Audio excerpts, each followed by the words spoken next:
Tena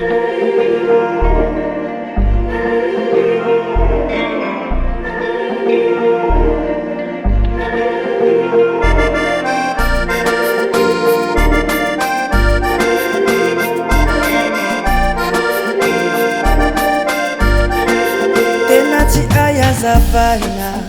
raha ny erin'io fitiavan'io isan'andro hirahirahina tsy le vilaza io fitiavan'io fa na ilaza azy anao hoe tsy ho laza-dranomasonao na fa zao ny tsarovy fa mahery io fitiavan'io tsy mividy izy na zaza na tanora fitiavany zany tsy mba vidiana vola maniry anatinao izy rehefa tonga ny ora atsapano ny hafanany ra wilova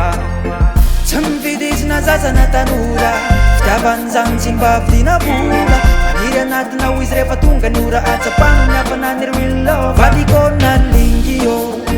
zanako na lingy io papa sy mama na lingy io lafa mijiaby na lingy io vadiko na lingy io zanako na lingy io papa sy mama na lingy io lafa mijiaby na lingy io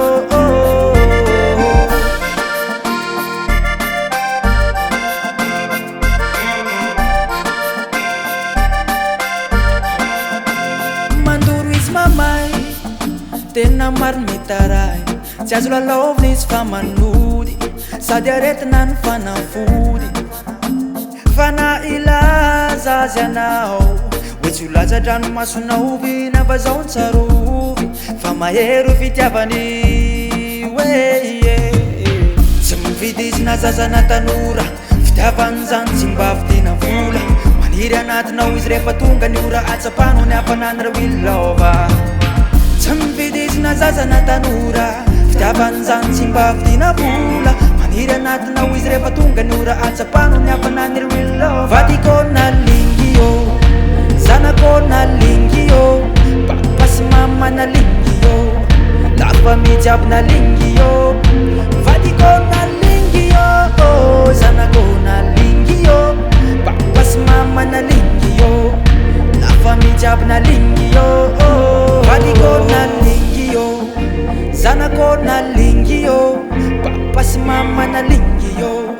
lafa mijiaby na lingy io vadiko na lingy io zanako na lingy io papa sy mama na lingy io lafa mijiaby na lingy io